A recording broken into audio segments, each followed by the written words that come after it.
Join me as I dive into a heated debate. Is individualism helping or hurting students? I'll look at both sides to see what I find. So imagine you're 12 years old. You've been in school for 6 years already, and you've barely passed. No matter what you do, school is just really hard for you. And you failed at your last school, which was a public school. So your parents took you and they put you in an elite private school. And in some ways it's easier to pass, but you're still confused all the time. And worse than that, you're bullied all the time. People will look at you and they'll run away and scream to bully you. The other classmates are very rude. They don't understand what's going on. Your parents don't understand what's going on. And life is just really, really hard for you. You feel really isolated. You're not really learning a lot. You don't understand what's going on. And so this just really takes a toll on your mental health. You start to self-harm. So you start to pick at your fingernails so much they bleed. And you don't have much fingernails left because you picked at them so much. You also start cutting yourself, which is something that you do just because there's so much pain involved with your life that you don't know what to do, and you don't feel like you have a future. And your parents and your grandparents sometimes fuss at you because you're just not doing well at school and they don't know what's going to happen to you. Life is just really hard. Now, imagine you're 6 years old and there's a student in your class who is constantly violent, throw things, curse. They are very, very rude towards the teacher, who is a young teacher who's just doing her best. And for a while, a parent actually has to stay with the student. The student still is violent towards the parent, even though the parent's right there. But the parent ends up leaving. The child no longer has the parent with them, and the behaviors are just worse. One day, the student breaks your teacher's phone right in front of you, which to you is a very disrespectful thing. It's very loud. And the meltdown that follows that is really loud and it's scary to you. But that student comes back to school because that student has a disability, and your parents reach out to complain that this was harming you, having the student in your class. You can't concentrate, you can't do work, and it's also just really mentally hard on you to constantly have this conflict. The school says, well, this child has a disability, so he has to stay in this class. And then one day in the afternoon, the child shoots your teacher in front of you, 6 years old, and you just witnessed a major shooting, a major traumatic event that you will stay with you the rest of your life. Which of these is better? The answer is they're both bad, of course. They're both negative. And what I just described was two extremes of culture. So the first example I described is something that is a composite. It's made up of different things I saw and I heard about when I lived in China, because I had lots of international teacher friends. In China, it's very communalistic. So that means that children are seen as belonging to families, but not little families, but extended families, and belonging to communities and nations at large. And decisions are made based on what's right for the population at large. And if you think about it, China has a huge population. It's got down to number 2 now, but it used to be number 1. So it kind of has to be that way. Especially in education when you're trying to teach so many children. And in China, learning differences or learning disabilities or even just individual differences in students is not really recognized, particularly in public schools. A lot of parents are now putting their children in private schools because they tend to be better with that. And some private schools have like Western education or they have special programs. But generally speaking, China is a very communalistic society. And when it comes to disabilities, many times those are not even recognized unless they're obvious or they're physical. So for example, if a child can't walk or a child is blind, that's obvious as being a disability. And traditionally, those children did not receive an education even until just a few years ago. That's starting to change. They're starting to have special education programs in China. But again, those are usually just for physically disabled children who are very severely disabled. So if a child struggles because of an intellectual delay or something like autism, which occurs worldwide, then that child will just probably be in a regular class and will struggle, and that child may have to leave school early because, again, there's not recognition and there's not programs and supports for students who have things that are different than the norm. And there's also a lot of bullying and a lot of social stigma for children who are outside the norm. Again, this is starting to change, particularly in the South, which is where I live. They're starting to have more and more acceptance, and they're starting to have more progress, but traditionally, this is how it is. And the United States is the most individualistic country in the world. Everything's about me, me, me in the United States. They called my generation in the 80s and the 90s the me generation, and that was when things were starting to get more and more individualistic. So children are part of nuclear families. That means they're considered to be part of parents, and if they have siblings, that's considered their family, and all the decisions are supposed to come through the parents, not the extended family, and the decisions are not generally supposed to be made based on what's good for society at large. In a school setting, of course, you can't always do that. There has to be some parameters just to keep order at a school and to have what students need and to have some structure. But the idea is that children should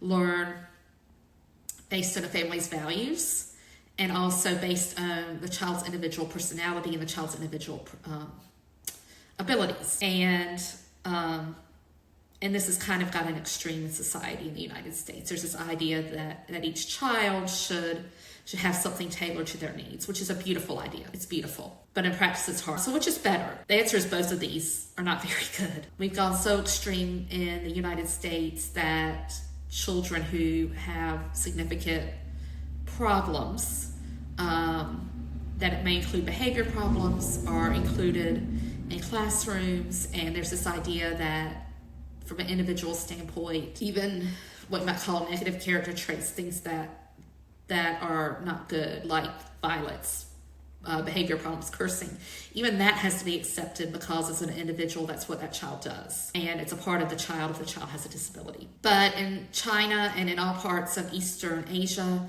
parents with money often put their kids in private school, or even they send them overseas. That's not done as much anymore as it was a few years ago because of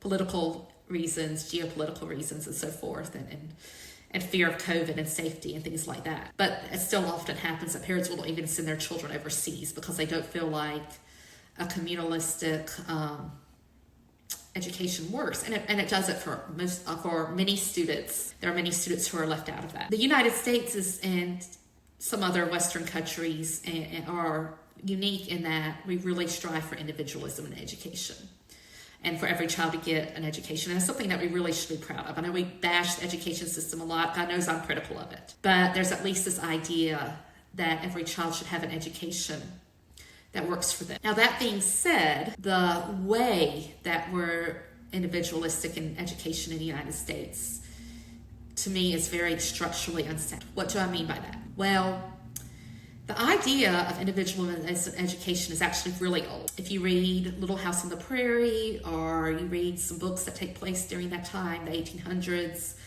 when free schools were beginning, there was this idea of the one-room schoolhouse. Of course, the cities had schools that had grade levels and different things like that. Students were grouped by age.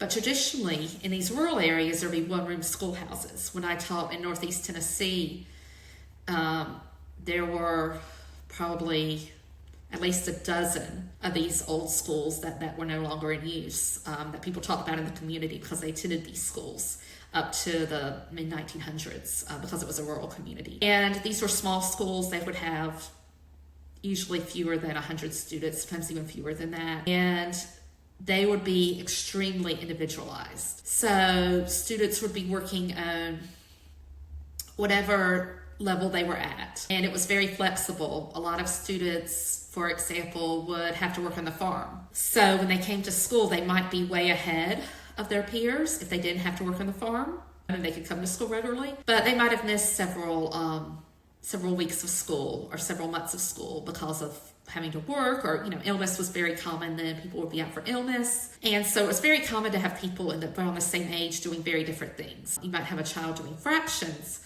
while another child was learning to add, subtract, and if a child was especially good at something, then that child would be doing higher level work.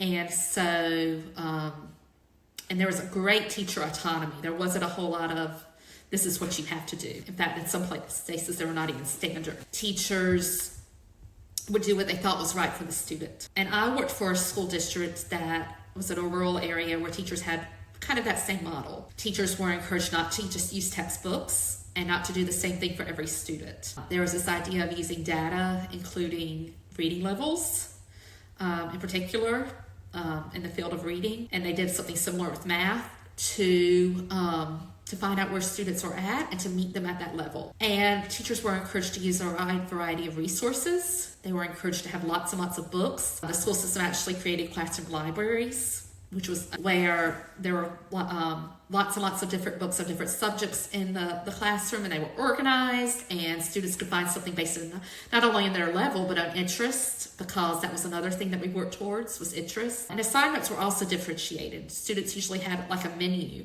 that they could choose from about how to show that they mastered this standard. And again, based on where the student was, the teacher could make that assignment a little bit harder, or could make it a little bit more basic if they needed to, but it was all based on the standards. And that school had amazing results. There was a partnership with the University of Tennessee, which I later worked with for my EDS and my doctorate. But that school district went way up. In some cases, in some schools, they doubled their reading test scores, and in some cases, in some schools, special education referrals went down in some cases, because students were getting what they need. They also had very robust intervention programs, but the intervention programs, again, were based on what student need. They were putting groups based on skill, not just level. It's a phenomenal thing when students have what they need on an individual level. The problem I see in schools today is that it's going the other way. So we have this idea of individualism, and it's an idea that across party lines is really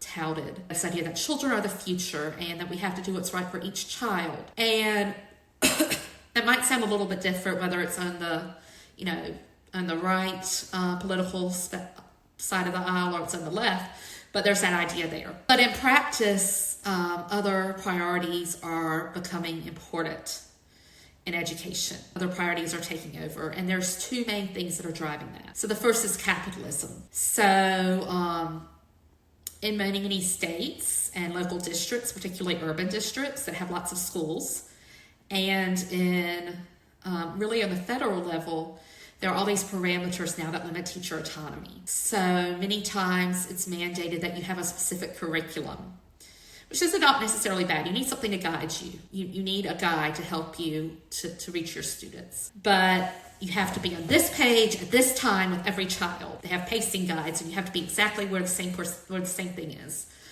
which is the opposite of individualism, because you're going to have kids who need different things at different levels. It's unrealistic to say that you won't have that at any grade level, no matter how well a teacher does or a school is. And there are all these companies that have all these programs that they sell. Now, in fairness, some of these programs are technically individualized, but it's usually based on technology, and it's usually limited. So there's for iReady and some of these other programs, there's this woman out there who says that she can teach children in 2 hours a day using AI. That's not going to work for every kid, and then there's multiple reasons why. First of all, technology, especially for young children, does not work as well as teachers. It just doesn't. And we can try to say that as much as we want to, and I feel like funding's part of this, because it's easier and it's often cheaper to put kids on a computer, but it just doesn't work as well. And there's research now that shows that it's actually very harmful for students' brains, and in some countries in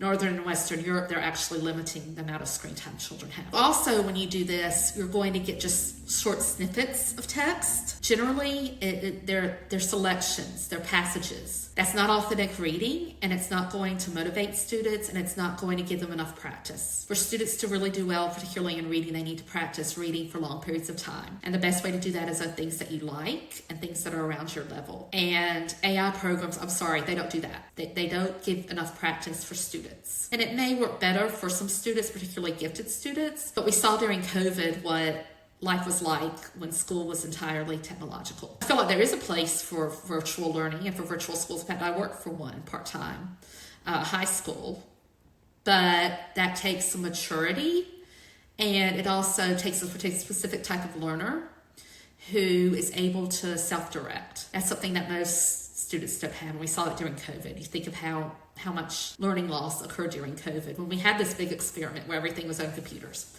It doesn't work. Another issue is that even when there are pencil and paper programs, they're all the same for each student, and it's assumed that every student needs the same thing. And this is true even in intervention. So for example, you hear a lot about Ortho Gillingham and Wilson, and in some states and school systems, this is actually mandated that you use these programs and these programs only. And those programs may work for a certain group of learners who need decoding, but they ignore fluency, comprehension, vocabulary, and phonemic awareness.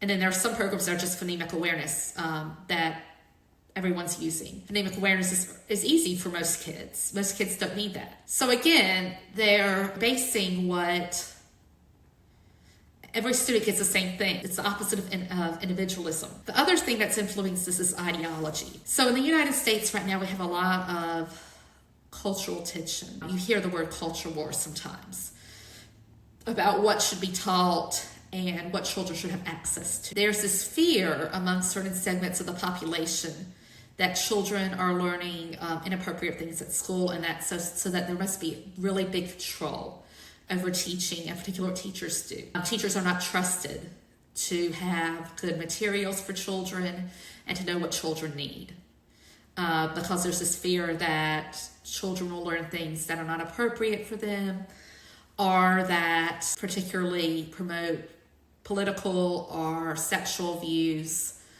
or cultural views that are against what the parents that are advocating for this believe. There's really a lot of fear-mongering about teachers, and a lot of, in my opinion, disrespect about teachers and the belief that they can do what they need to do. And teachers aren't perfect. I've said this in many, many videos. Teachers aren't perfect and they need support. But the amount of support that they need is not telling you every 5 minutes what to do. It's providing resources, it's providing training. To individualize well, you need a lot of training. It's not something that just somebody who has 6 weeks of training can do, like some of these alternative certification programs. It takes a lot of experience, a lot of training.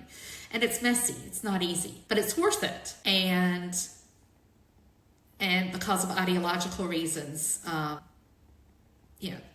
schools are losing their classroom libraries. Schools are sometimes losing their big libraries. They're taking away books. And tied into this is the ideological idea that testing is important and that testing shows everything. It doesn't show everything. But there's this idea that you have to do things the way a test shows. So you have to give snippets of passages because that's what's on a test and that's all that matters. It doesn't matter if a kid can't read fluently and struggles to do reading for assignments in high school or college because the test only has passages. So things like this are going on. And we're going in the very opposite direction that we need to be going as far as individualism in this manner.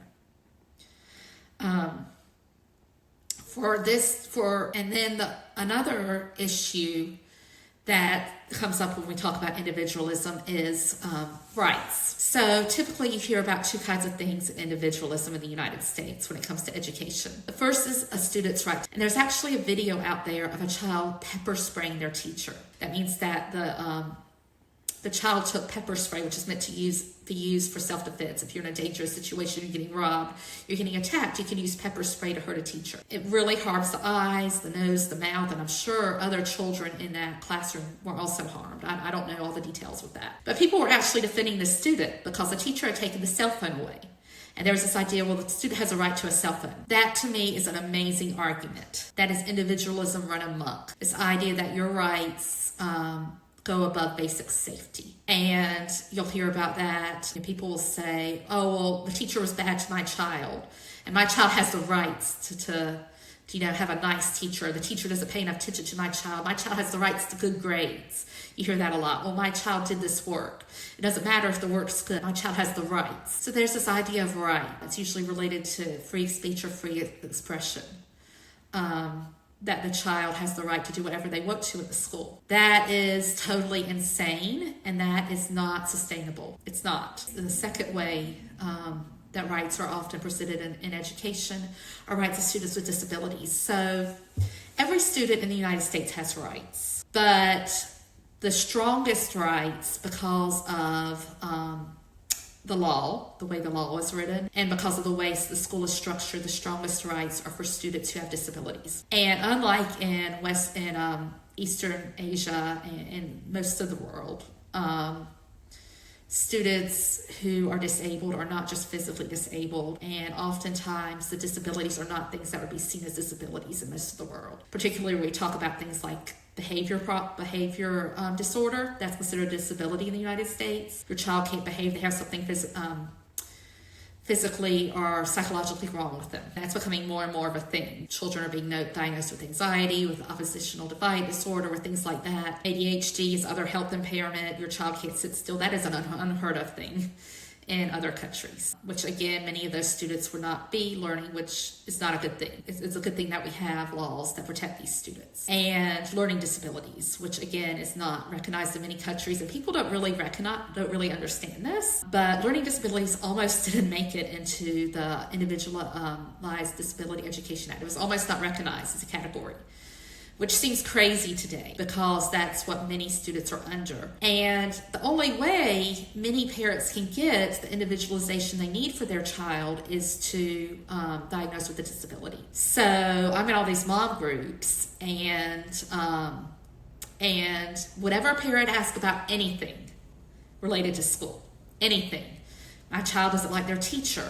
My child's struggling socio-emotionally. My child just doesn't like school. My child's being bullied. Somebody in that thread, which is again his mom, says, well, your child needs to be evaluated for a disability, because that is seen as the only way to get individualization. It should not be that way. It shouldn't be that parents have to have their child tested or your child to be labeled as a disability. And the research shows that when children are labeled as disabled, and they could push through it with in a different way, if they could have tutoring or they could have intervention, and yet they're diagnosed as disabled, that this really harms your education, because suddenly there's lower expectations for your child. But again, because we've done such a poor job with individualization of all students, this is seen as the way to go. And so students with disabilities have a lot of rights, and that includes things like being included in a regular classroom. And many times students will be in classrooms even when they have behavior problems,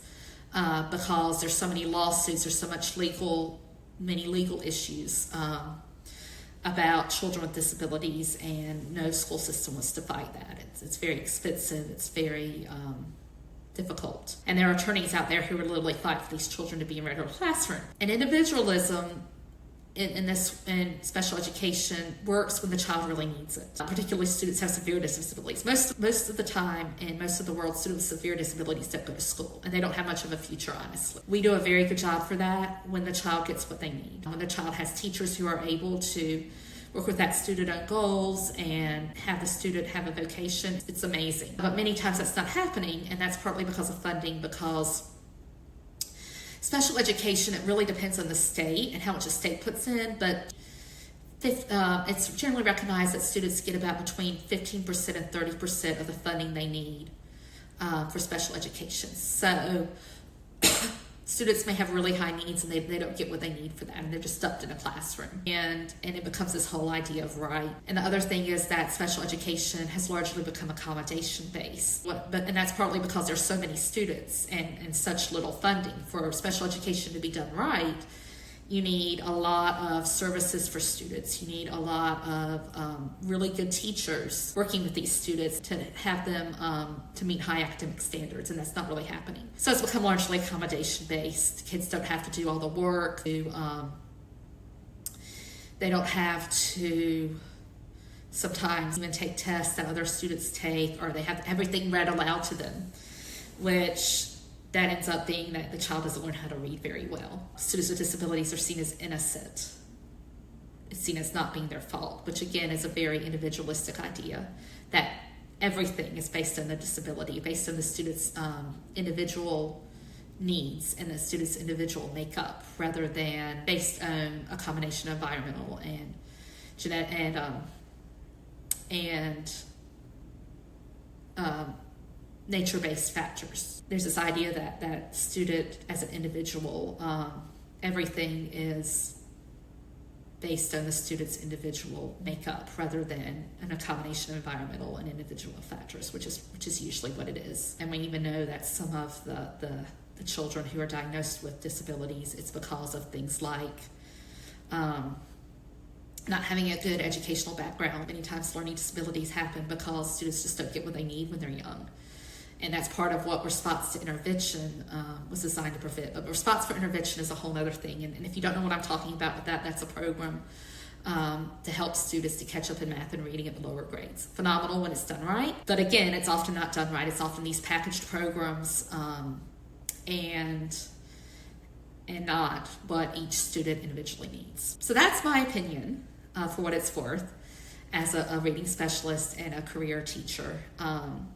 Is that individualism is great when it's done right, but we're not doing it right. And it's going to take a total overhaul of the education system to do it right. We're going to have to really change things for this to work and for individualism to be used in a way that's healthy for students, healthy for schools, and that gets students to where they need to be. And I don't see that happening. I see it going in the other direction, which is ironic for a country that values individualism so much. So that's my thoughts on it. What are your thoughts on it? It's a big country. There are lots of different things going on in different states. What do you see about individualism in your schools, and does it help or hurt, and what could make it better? What could honor individualism while also giving students what they need and having the structure and support that students need, and the environment students need, the learning environment all students need to learn? So that's all I have for today. Thank you so much, and until next time, keep learning.